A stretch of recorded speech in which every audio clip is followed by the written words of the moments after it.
What is up, guys? Welcome back to another episode of the Own Your Life podcast. I'm here. I am Mike. I am Jonathan. And today we've got a really important topic, and it is why you should wait until the new year to start a new fitness or health program. Super important. Today for me is November 2nd. So we're looking ahead to the new year. It kind of already, according to Christine, my wife, Christmas starts on November 1st. Every year. So we are officially in the Christmas season.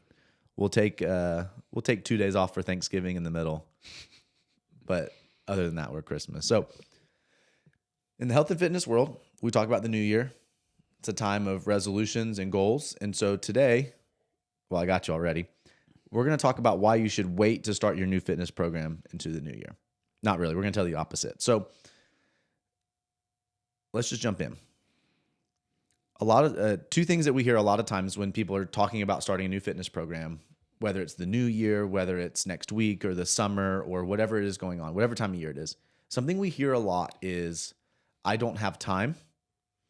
Or another thing is they're like, I have something coming up. And so the holidays is a great example of I have something coming up, right? I'm traveling, et cetera.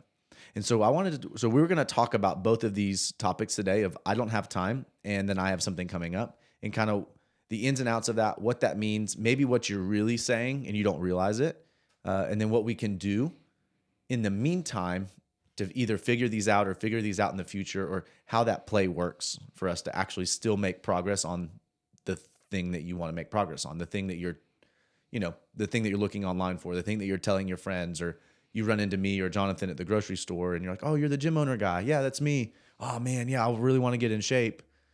I got this cool idea. I'm going to start it in the new year. So this is kind of our response to that, and we want to talk through it. So number one, I don't have time to be healthy. What does that mean? Well, obviously, everybody's got stuff they're doing, and so when people say, I don't have time, like if I were to say like, hey, I don't have time, what I'm basically saying is like this thing I'm considering, like this thing I'm thinking about doing, whether it's fitness or nutrition or whatever, it's going to take time, right? So that's like fundamental. I realize that in order to do whatever it is that's being asked of me, or in order for me to do something and make progress, I have to put time into it. So like, if you want to improve your fitness, like you got to put time into it. You do have to actually log time training, or like with nutrition, you have to log time, like quantifying or looking at being aware of what you're eating or preparing what you're eating, being more thoughtful about it instead of just reactively eating. So you have to invest time into it. So when people say, I don't have time, what they're usually saying is, hey, I realize that takes time and I don't want to take the time to do it. It's really kind of like a smoke screen, it's like something that's put out in front to say, oh, I don't have time to do that. You're actually just saying you don't prioritize it. Like you don't have the ability to or desire to. And so, because that's inherent with any change, right? Is like, if I want to move in a certain direction, I have to figure out what are the inputs, like what are the things that lead towards the result I want. And then I have to figure out when I'm going to do it. So when people say I don't have time, it's like, well, I'm not going to figure out when I would do that stuff anyways. And which really is just staying the same. Like you're just going to keep getting the same results because you're going to keep investing your time, and because your time is an asset, so you invest it in places. And so you're going to be investing it in certain places, and then you're going to keep getting the result. So now the interesting thing about the I don't have time one is it's the most multifaceted way to justify staying the same, because it's like, well, I've got kids, I've got work, I've got this responsibility, that responsibility, and it's really easy to layer to make it sound like you're so busy that you've got everything going on, and then there's no way you could fit one more thing. Like it's almost like you're patting yourself on the back for feeling behind on a bunch of other stuff, that why would you then add something else on top? And that's the other piece here is when you say you don't have time, you're like thinking, oh, I don't have time to add this in addition to everything else that I'm doing. Like it's just another thing to add on top of the pile of stuff, rather than thinking of it like, oh no, like this is like foundational, and this needs to come before everything else. So easy. It's like when people brag about how little they slept or something, right? Like sometimes there's this badge of honor of I'm so busy, or right, it gives you something to talk about, to brag about, to one up your friends on, or type of thing, or talk about the water cooler at work. Oh wow, I've got all these things going on. I have the craziest weekend and this and that. Right? Like you said, it's that might even be a smoke screen of you patting yourself on the back. And you may actually like that just for the attention sake of it, whether that's with peers or for yourself, and feeling the necessary busyness. Which is very interesting if you can introspectively really realize that might be what's going on. Okay, so how much? Well, let's back up before that question. What are we talking about in terms of having time for? Right? There's time to work out. Then there's time for nutrition, which is what I kind of want to highlight now. There's also time for sleep. There's time for mental health and getting away. There's time of shutting down your laptop from work, in regardless of where what industry you're in or what job you have. Like, there's different things to this, because we talk about long-term health. We say that's our number one. We sit down with somebody and we're like, hey, listen, like, the first thing I care about is your long-term health. Everything we talk about in this conversation is going to be pushing us towards a better future, not necessarily quick gains by tomorrow, right? We all know we can't lose 30 pounds by tomorrow. Yeah. We've all heard 30 pounds in 30 days isn't sustainable. I feel like that's mostly known at this point. But so what are we actually talking about here? Are we talking about hours in the gym, hours of sleep? Like, what is, not to go what is health again, but when somebody says I don't have time, like, what don't they have time for? What are they thinking? Yeah. Well, I think there's a couple things. Fundamentally, they're like, I don't know what hours in the day I could commit to exercise or nutritional practice. So there's like a math equation of what am I doing during the day? So say you're at work 8 hours, and then after you get off work, you got kids events, and then, you got to get home, you got to see your spouse. Somewhere in there, you got to figure out what to eat, because you didn't have anything prepared. And then eventually you go to sleep, but you haven't had any time to decompress. I say that in quotation marks. So, watch TV or whatever. So it's like your days are just kind of running together with these things that you feel you are responsible for. And therefore, you get to the end of the day and you're like, well, I managed all the stuff I was responsible for. How could I then add more time for like an hour of a workout, or to have spent an hour cooking dinner? That's a real thing. Like, if you already had a bunch of stuff that ran together, and you're like, well, in that day, where could I have traded an hour out? But I think most people feel that pressure because they're living reactively. Like, what's happening is that day you just had, those boxes you checked were because you were reacting to those boxes, rather than saying like, okay, let me take my calendar a month from now and say, oh, in an ideal world, what would I do in a day to do this? Like, when you're in your daily reactive routine, you're like adrenal reacting to everything. Like, it's very hard to sit there and think, well, I could do something different, because you're just reacting to the stuff, rather than stepping back and be like, okay, well, let's imagine, perfect world, right? Like, I can do whatever I want. How would I construct my day? So I think that's the first thing, is like, people, when they say I don't have time, they're just reacting, just like they're reacting to their day. They're reacting to the proposition of investing in their health. So the things to invest in, yes, are physical movement, preparation of nutrition, and then the consumption of nutrition. So like, whether that's, you save time of cooking if you hire someone to prepare your meals, like Dale, right? I get 5 meals a week from Dale. I save myself preparing my lunch, and it's always there, right? So there's the preparation, and then the consumption of meals, like making sure I have time to sit down and eat, not super stressed. And then, sleep, like allocating time for sleep, and also being able to fall asleep well. So those 3 basic things: movement, what you're eating, and how you procure that, and then sleep. So like, that's what we're trying to make time for, and this is actually what I think the problem is. So what I think that the actual problem is like, there are intangible results and metrics, and then there are tangible results and metrics. And so like, most people in their life, they're so focused on the things like, oh, I work so I get paid, or my kid goes to this program so that they can get better at this thing, or I have to get them to this thing so that they can get better at this thing. Like, there's some sort of success or result that they're chasing that's like a tangible thing. And when you're always doing that, and you're just adding more and more and more activity to get to a certain thing, you skip over the intangible metrics or results, which are how many times did I work out this week? That's an intangible, like you work out 3 days this week, you may not see a change. It's an intangible thing. So you're like, you want the metric to be there, even though you don't see the result today, that result's going to be way out in the future. But most people, their worlds are wrapped around like certain types of like, whether it's financial gain or a status or how they look and stuff. And they're focused on the tangible stuff. So like, what do people see? What do I see? You know, like what, and another thing is, what are people making known to me that I think is important? So like the people you hang out with or the media you consume, it will drive you to think about certain things as being important. But this stuff we're talking about, like you have to do it over a long period of time before you may see a tangible result.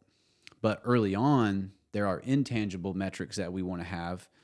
Like, I mean, it's very tangible to say I'm gonna work out 3 times a week, but like the result for that may at first just be, hey, I feel better about myself because I finally worked out 3 days a week for the first time in 10 years. That's intangible, but it's about how you feel about yourself. It's self-confidence. Like you can't really put that on a spreadsheet.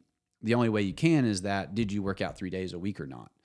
And so the reason people that they don't have time is I think they're chasing all these tangible things that they feel are important, but they've never taken the time to sit back and actually ask the deeper question of like, okay, why do I not have time? Like, why do I feel reactive every day? Why do I feel that all this stuff is like, has to be done, yet here I am, and I realize my health is declining, and if I don't do something, I'm going to have a problem. Because that's what doesn't make sense to me. What doesn't make sense to me is when you sit down, you know, come to the gym and we meet for an intro appointment and we get through all the talking of it and we actually figure out, hey, like how you can make this work and all this. And it's like, oh man, I just don't have time to make this work. It's like, no, like we just went through the plan. Like we just went through the process of saying like, this is how we can make it work. And normally I think the reason is it requires them to say no to some of this other stuff. Is to say, okay, maybe I don't need to be, you know, so into this thing. Maybe I do need to realize that I need to take care of myself. So what kind of time does somebody need to invest in themselves in this way? They're listening right now. Mm-hmm. I hear you. I got it. Yeah, I do need to make a change. What kind of time are we looking to, like you just said, add into your week by also saying no to some other things? Like what if I'm full up on my 24 hours times my 7 days and I want to find like how much time do I need to find? How much time do I need to say no to other things? Like what's the number? Yeah. So 3 hours in the gym, 3 days. So like the reason I like CrossFit is it's comprehensive. It's going to be doing conditioning work. It's going to be doing body weight work. It's going to be doing, you know, resistance training. It's going to hit the main things that you need. It's going to vary day to day. You just do that 3 days a week. Find a CrossFit gym. Come to ours, obviously, if you want, but 3 hours a week, and then just do that every week. Just nail the 3. Pick the 3 days and times that you are most likely to succeed. So if you know that if you worked out at 6 a.m., you could work out, get home, and then get on with your day, and even that requires you to get up an hour or 2 earlier, do that. And then the second thing is just try to get 7 hours in the bed a night. So like 3 hours of working out, 7 hours in the bed. Okay. I know that that's not necessarily ideal, but it would just be a number to start tracking. So like if you need to wake up at 5, lights out at 10, you know, just something simple like that. And then for food, honestly, you really need to be spending an hour a day for your nutrition. But if you can't do that, what you do is you spend like 2 to 3 hours on the weekend. You go grocery shopping.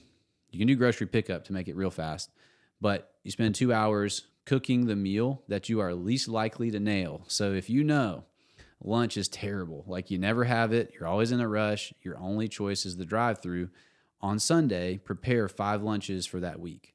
If you just do those 3 things, like just nail the one meal that you struggle the most with, you work out 3 days a week, and you shoot for 7 hours in the bed, like that'd be where I would start. The reason I would start with those things is because a lot of people like, and again, going back to this tangible versus intangible thing, a lot of people are going to think, well, don't I need to work out 6 days a week? Don't I need to have like perfect meal plans? Don't I have to? No. When we talk about making this type of change, like if you're like, oh, I don't have time. Well, the perfect way to reconfirm the story you're already telling you is to try to do too much in 1 week to prove to yourself that the story is right. So try to work out 6 days and run a perfect meal plan, and then, get 9 hours of sleep, and then try to somehow maintain everything else. Like, all of a sudden, week 1, you failed, and guess what you just told yourself? Oh, I was right, so I shouldn't do this anyways. That's not a good way to change your psychology. Now, the better way to do that would be make it doable, like make it achievable. Okay, yeah, I worked out my 3 days, I had my 5 lunches, and I've basically been in bed 7 hours each night. That's a win. That's an intangible metric for a win, because like you may not see a change in like your body composition that week or whatever, but you achieved the thing that you're concerned you didn't have time for, and all of a sudden you achieved it, and you're like, oh, I can do that again next week. And then you just start stacking wins, man. Like you just keep doing that for every week. And the funny thing is, we always see this all the time. Once you start doing that, you start becoming more self-confident, and all of a sudden you're like, oh, this is normal. It's easy to meal prep a second meal so that instead of doing 5, you do 10 on Sunday. Like once you've done that for like 3 months straight, easy to add it because now it's normalized. So that is the biggest thing. When people say they don't have time, a lot of people set themselves up to reinforce the bad story by doing too much to then prove to themselves again, oh, I don't have time. Look, it didn't work.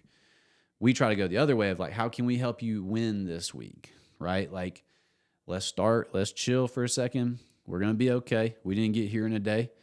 What's doable? And we, at our gym, we hold you accountable to that, right? So we say, okay, what days are you going to come? Awesome. And we have someone that pays attention to see, did they come those days? Did they come on the day they said they were going to come for their first day? And why is that? Because all this stuff, like the intangible, the psychological part of fitness is probably the most important first piece. How you see it and feel about it and what you think about it. The physical stuff will come. But if we can overcome this whole psychology of whatever it is that we say is the reason we can't do it, if we can overcome that and we can use our actions as evidence that it's not true, dude, that's when you really like steamroll through it. That's really when like a year from now, you're a totally different person because you addressed this story. And then now all of a sudden it's like, oh, no, that isn't true, which when we talk about the second one, we'll talk about that. But that would be what I would tell people. Yeah, the term coming to my head is the minimum effective dose to start moving in the right direction. We talk about that. If you guys listen to us enough, you hear us talk about principles that we've learned or heard and we live by of some stuff like constant forward tension, just always pushing, leaning forward, looking forward. Like I'm always making progress. I've got mine on. Jonathan's got his on. 1% better. We've got that. It's actually the only words we have on the wall at the gym right now.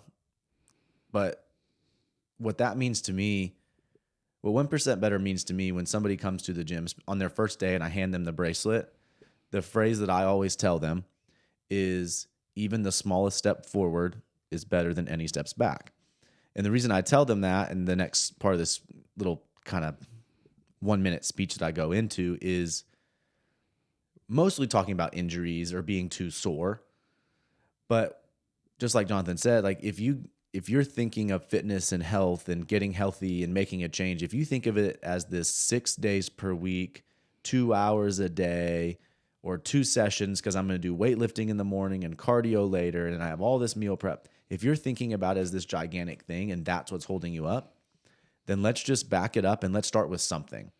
What can I improve? What's a small thing I can improve? Can I just start with 3 times a week at the gym for 1 hour? Because here's the thing. If you live your entire life exactly the same over the next 365 days, but you introduced 3 1-hour sessions total in the week, even if you don't even do the sleep and the other stuff he was talking about, I mean, 3 times 52, that's 156 next year's leap year, maybe 157 hours of burning energy that you just did. And you're probably going to be in a better spot next year if you did only that, if that's the only thing you added in. When's the last time you committed to doing something for a year and you actually achieved it? Like, think about how you feel when you do that, right? That's a win, And then, of course, there's the energy you burn doing it, but then there's the muscular development, the soft tissue development, all the psychological. Yeah, I mean, it's huge. Yeah, I jumped all the way into the physical development, but the other part of the speech that we'll talk about people is, or I tell people on the first day, like if they're coming to my class and it's their first day and I'm talking to them, I tell them, I said, like, I really don't care about your score today, in terms of like how much weight you lifted or how fast we did the workout. What I care about is that you showed up today, because that's already way more than 1% better. If you weren't coming to the gym at all for 10 years or even a week, or you were inconsistent on a previous program, you just showing up once a week is infinity% better technically. Like, so for you to come twice or 3 times, like, we're jumping up and down, because that's an insane improvement from what you've been doing. And that slowly adds over time. I was talking this morning in class, after the 9 a.m. class, I was talking to somebody, and his wife trains with my wife in Bloom, and she's been coming, I say only 2 times per week, besides a miss here and there for life. She's been coming only 2 times a week since May. And the husband was talking to myself and my wife Christine today.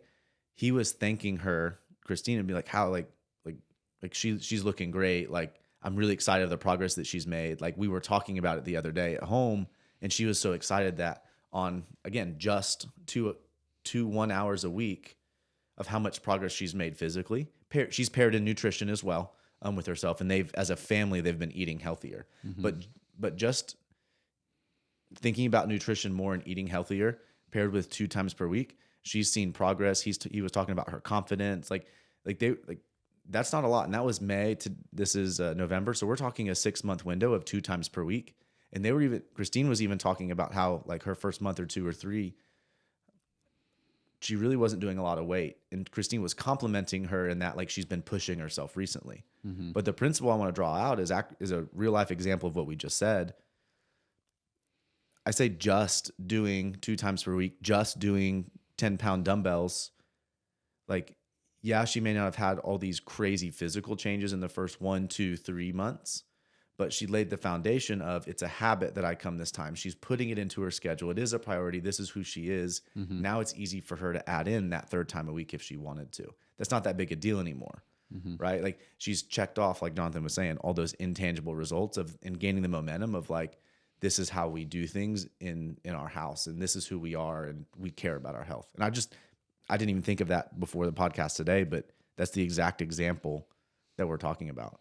Yeah, and when people say I don't have time, and I think we were going to talk about this next, is that also comes up because people perceive what they need to do is what I was saying is the thing that usually sets people up for failure, which is like, yeah, I got to make time for 5 days a week, 2 hours a day. I got to make time to, like, cook every meal and be at home, and I got to make time for, like, so people have a perception that they need to do all this, and that's just not true. You could. There's nothing inherently wrong with that.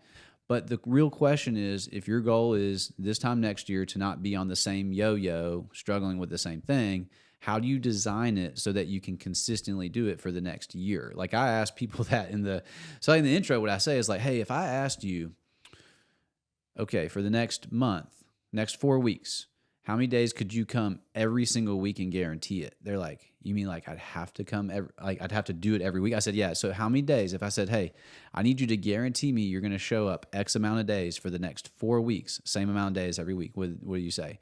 Normally someone will say like 3. Like, that's the most common one. I'm like, okay, cool. That's what we're going to do. And, like, I'll see it on their face and they'll kind of be like, that's it? I'm like, yeah. I was like, we're not here because of, like, an exercise volume problem. We're here because of an exercise habit problem. I was like, how do we design a habit? Well, it's like, we got to figure out when we're going to do it, where we're going to do it. You're already here, right? So we're going to, at this gym, what time, how frequently, 3 days. Okay, which 3 days? Get specific.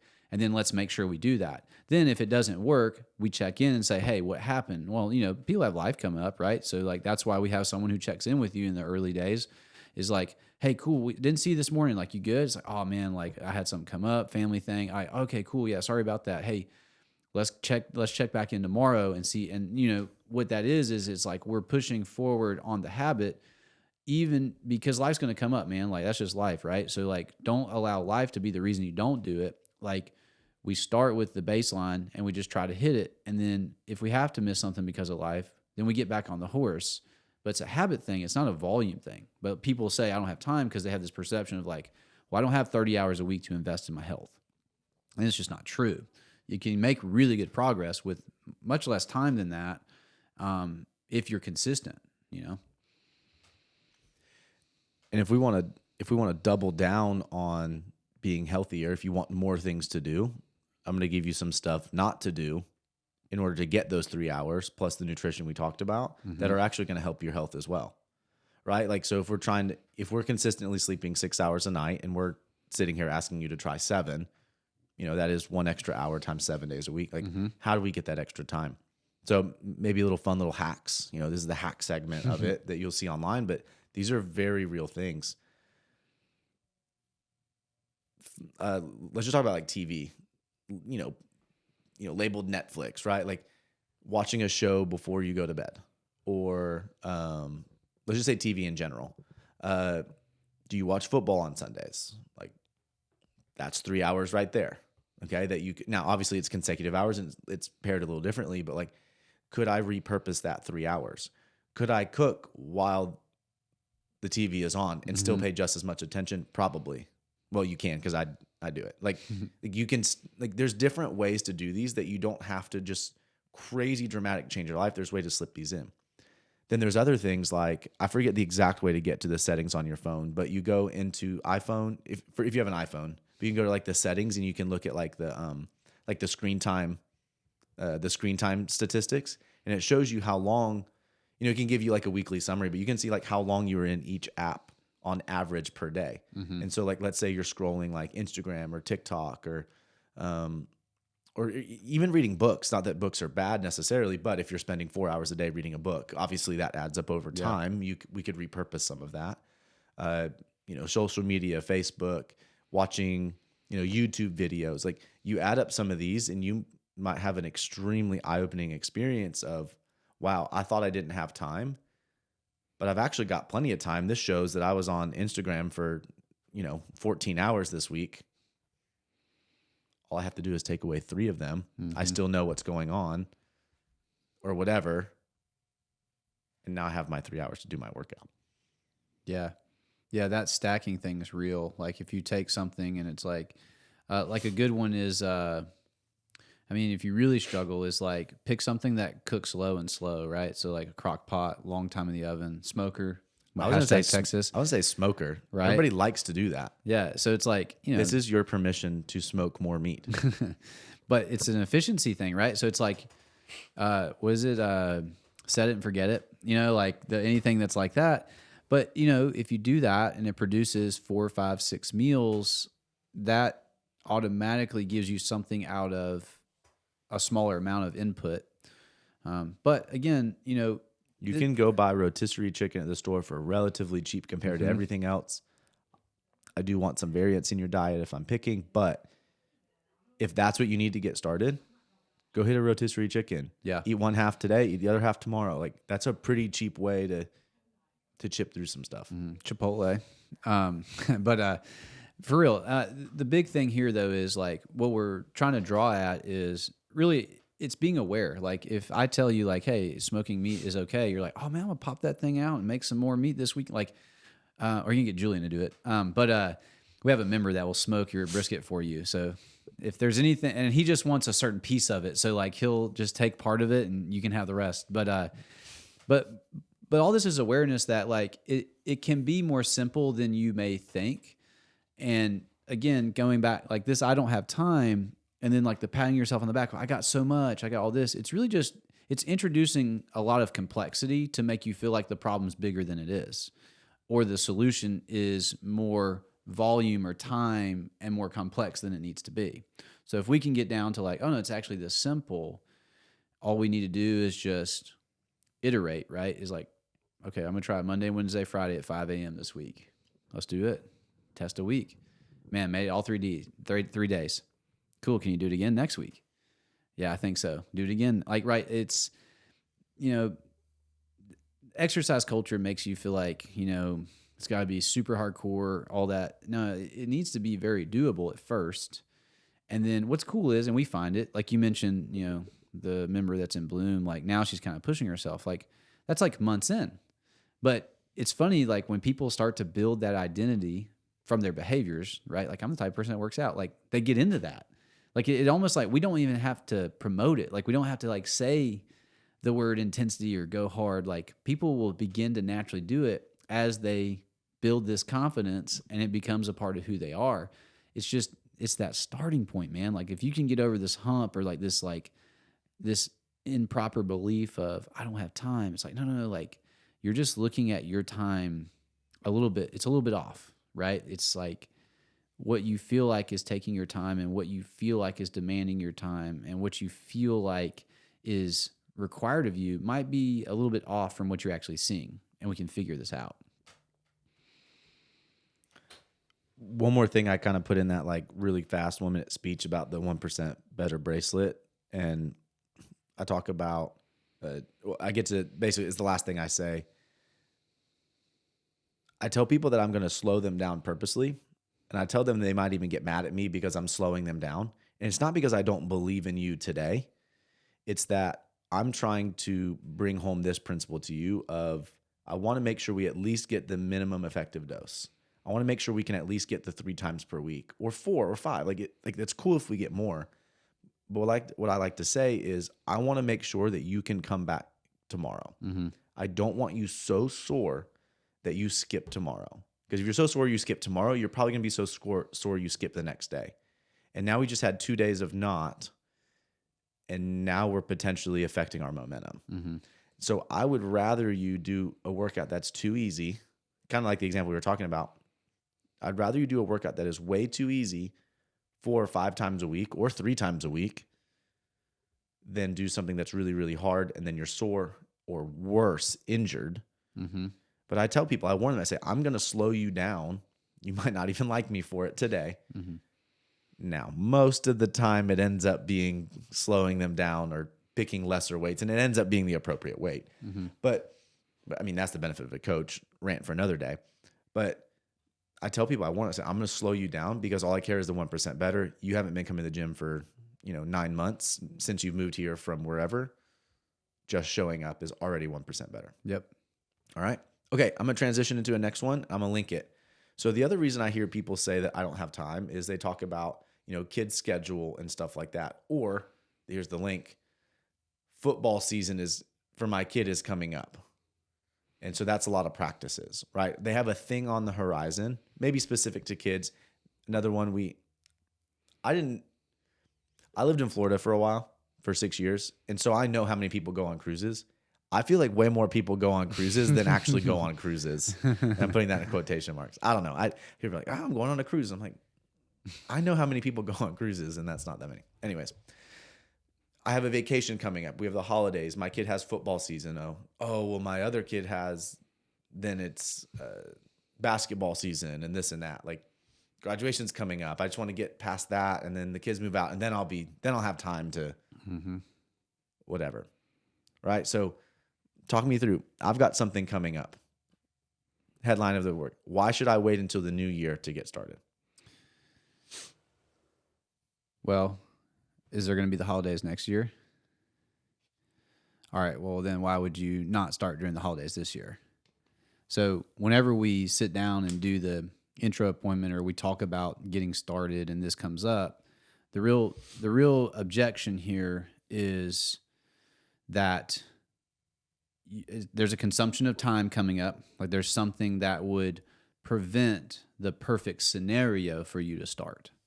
So because football's coming up, because the holidays are coming up, it's not a good time or an optimal time for me to guarantee my success in this endeavor, right? So that's really what we're saying. And whether you're talking about gym or you're talking anything, right? Like, oh man, I got this thing coming up. I don't know if I have the time to commit or if I could make this like successfully be implemented, right?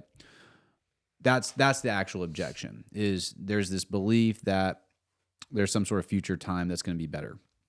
And then underneath it is you would get more results if you wait till that time. Like you would have a better outcome if you wait till you have more free time or whatever that looks like. So the problem here is that our lives are kind of cyclical. And so like, if people come in and they're like, well, we're going on vacation next week. I was like, okay, cool. They're like, well, maybe I should wait till I get back. I'm like, nah. I was like, momentum's pretty powerful. Like, if you think you're going to start, like, you should start today. Even if it's just one day before I leave. Yeah, absolutely. Why? Well, are you going to go on vacation next year? The reason I asked that question is because it frames that this is a lifestyle thing, and like you're going to have to figure it out anyways. Like, this is not a new thing, a one-off thing that's not going to come back up. The holidays are not a one-day off thing. Like, they're going to come back up. So knowing that, and knowing that, I mean, we're really mainly talking about adults who are career, they've got kids, they've got stuff going on, and they realize like, oh, I need to invest in my health and fitness, right? Like, I think it's pretty clear in most places in the United States, like, if you're not investing in your health and fitness, like, you're going to have issues in the future, right? Well, then you need to start now, because you need to figure out how to do it when it is perceived as more difficult. And I wrote this down. I said, people who start when it's hard succeed way more when it's easy. So if you can figure it out when it feels hard, dude, think about how much easier it's going to be in the future. And then I wrote the opposite. People who wait till it's easy either quit when it's hard, or they never get there because they didn't start anyways. So like, if you wait till another time, you're just putting the effort into figuring out how to do it best with what you have now. And so that one is that one is a little harder than I think the I don't have time one, because they may have a point that they are going on vacation, or they have all these trips, like they have a point in their mind. They think that they are thinking logically. They're like, oh, okay, yeah, well, this is going to take time and I got this coming up, but it will be over. And so there is a little bit of truth to that. But in terms of building a health and fitness habit, you got to figure out how to do that like through the entire year. So like, what's going to be happening next year? Well, if you got a kid, it's the winter, right? Well, next year there's going to be summer break and vacation, right? Or there's going to be graduation, or there's going to be 2-a-days for football where you're taking your kid and at like 6 a.m. and 5 p.m. Like, this stuff is always going to come up. So the question is not, do you wait? The question is, why would you wait? Like, why would you wait when your life is already going to have these things anyways? You guys hear this all the time, like, start on Monday, right? People wait all the time to start on Monday. Today for me is Thursday. Start tomorrow. Like just do it. Like, Stop by the grocery store. Tonight. Stop by the grocery store on your way home. Yeah. Like you don't have to. And what I wrote down was the don't wait for perfect. That's what I want to draw out. And then I think you said it well. Like, if you can figure out how to start while things are a little bit tougher, while stuff is hard, then when times are a little easier and you do have more time, man, dude, then just crush it then. Cool. Go then change it to 4 or 5 times a week. Awesome. But if in the hard times, the worst that ever happens is you slide back down to 3 times a week. That's the worst that ever happens. Well, we already established that's enough to make progress. Or at worst, maintain. Like, we already know that's enough. And so, but if you are only starting when it's easy, the new year, that's an easy time to start. Everybody's doing it. Will you then get to the next hard thing for you? Let's say spring break is probably a good one of a thing that comes up. Take a week off. Totally cool. Go on vacation. Take a week off. But you slightly derailed. You come back like, oh, I got to get the kids back in school. And then, the Monday after spring break was teacher work day. So they're still at home. So I can't do my Monday workout. And then now you have all the end of the year stuff just starts popping up with kids in school. Whatever your situation is, like, stuff comes up. It's always going to come up. It's going to come up all the time. The other industry I thought of was accountants. It's tax season. No, I'm like, my dad is not a tax accountant. Like, he doesn't do tax returns, but I just feel like I happen to know a handful, and that is just, it's tax season. It's like, well, yeah, same time every year. Yeah, big surprise. Also, it's your job. Like, this is the whole reason you do what you do. Like, this is coming, so let's make a plan for it. So again, in the worst of all seasons, we're still hitting our minimum, which is that 3. And that's what we're talking about here. Is it actually would, what Jonathan was saying, it'd be better off if you started now and got just even a couple reps in of practice. Yeah. Practicing the habit of showing up. Be better to actually start now. So when you do find momentum in the new year and all your friends are joining and whatever, one, you're 2 months ahead in terms of the physical side. You're also 2 months ahead mentally. You're 2 months ahead in terms of the habit. But now it's easy. So let's crank it up to 5 times a week. And you've already gone through all the newbie beginning. I don't even know what that movement is stuff, right? Like you've jumped all the way through all this, and now there's not candy laying everywhere and treats from Christmas either. Yep. So now you're really making momentum, and it's just so much easier to run downhill. And I mean, full disclosure, right now, like at the gym, we're having an issue with like appointment show rates, like, people showing up for appointments when they book them. Like I've got some booked tonight, and I'll tell those people, hey, start tomorrow, right? That's what I'm going to recommend because momentum's powerful, right? But as far as like the appointment show rate thing, like this time of year, we're getting into the time of year where it's easy to be like, oh, that's just an accessory thing. Like I'll get back to that. Like I sometimes when people cancel, they'll say like, just, I can't make it, or they won't respond if we try to ask like, hey, you good? Like, what's up? Like, do we need to move it?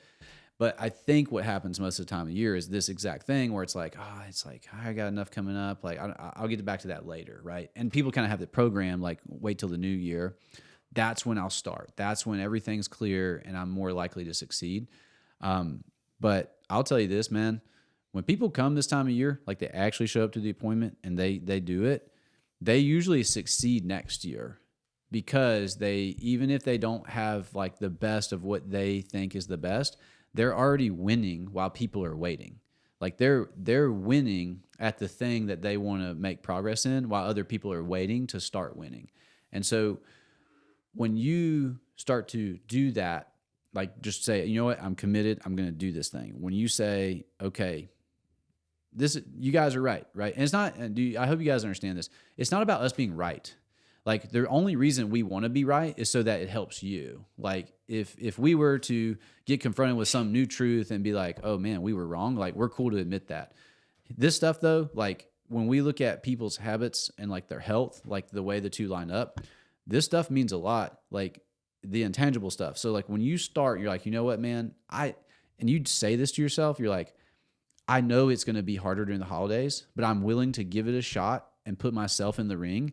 Even if you just come like 2-3 days a week and stuff does come up and it kind of moves you around, but you still did it and you did make more progress than not, dude, when you get to next year, you're going to be like, oh yeah, let's go. Like there is just something that happens when you decide that I know this is going to be difficult and I'm going to do it anyways. There's just something different. And so when you walk around saying I've got something coming up or I've got this thing or I need to wait till after this thing, you're actually depriving yourself of a massive opportunity. You're depriving yourself of one of the fastest ways to change what you believe about yourself. And really, when we talk about all the stuff about, discipline and all that, well, discipline is ultimately doing the thing that you promise to yourself, and man, like what better way to prove that than when it feels a little more hard? I don't think you lose if you do that. You're going to be better off. Do the hard thing now. Mm-hmm. Figure it out while times are a little bit tough. Figure it out. We're here to help you figure it out. This isn't on your own. But like you said, I like that analogy a lot. You can start when times are tougher, then the easier is even easier. All right. We'll close here. Special announcement.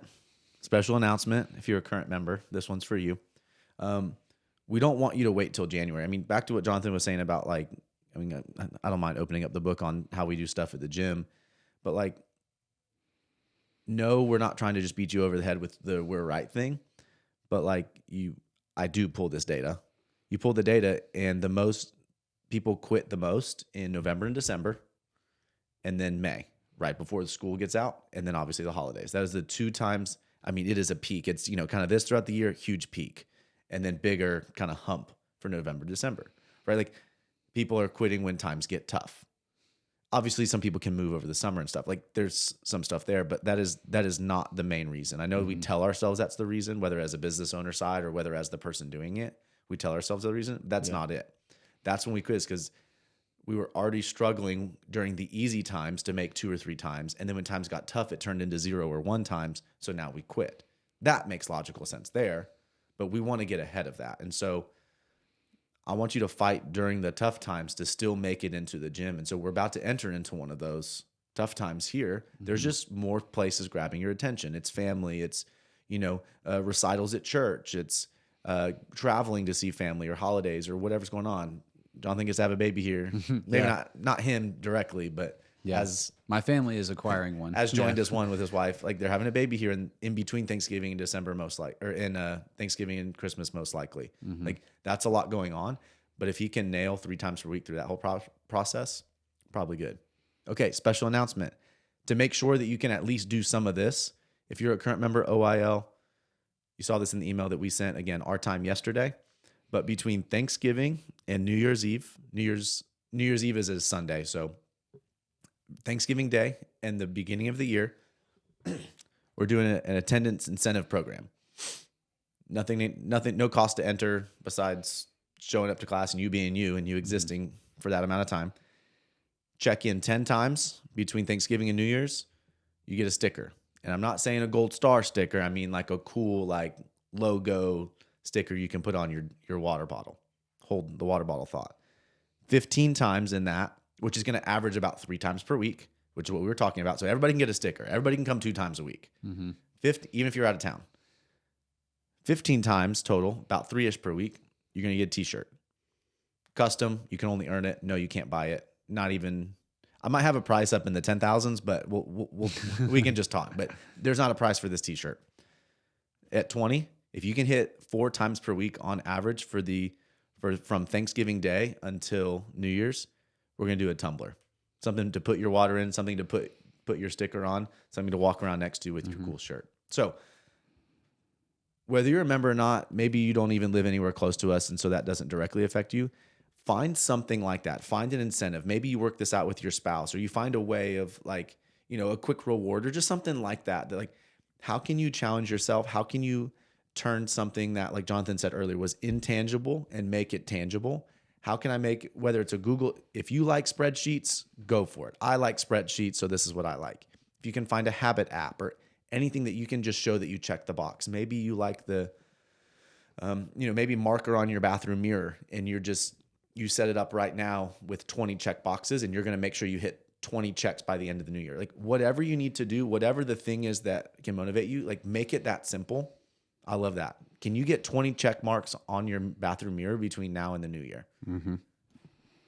I think you'd be in a better spot. Yeah, I just wrote this down. People who have a path for success will more likely experience success. We're just making the path, and then the fun part is people are going to go for it. Yeah, this is our version. Make your own version or come join our version. It doesn't matter. Like, we just want you to succeed, and we've done versions of this before, and people do succeed in it. And so we want to, again, gift that, and let you be a part of it. Okay? That's it for today, guys. Love it. Have a good one. That's the end of this episode. Join us next time for another episode of the Own Your Life podcast, and we'll see you then. See you guys. Bye.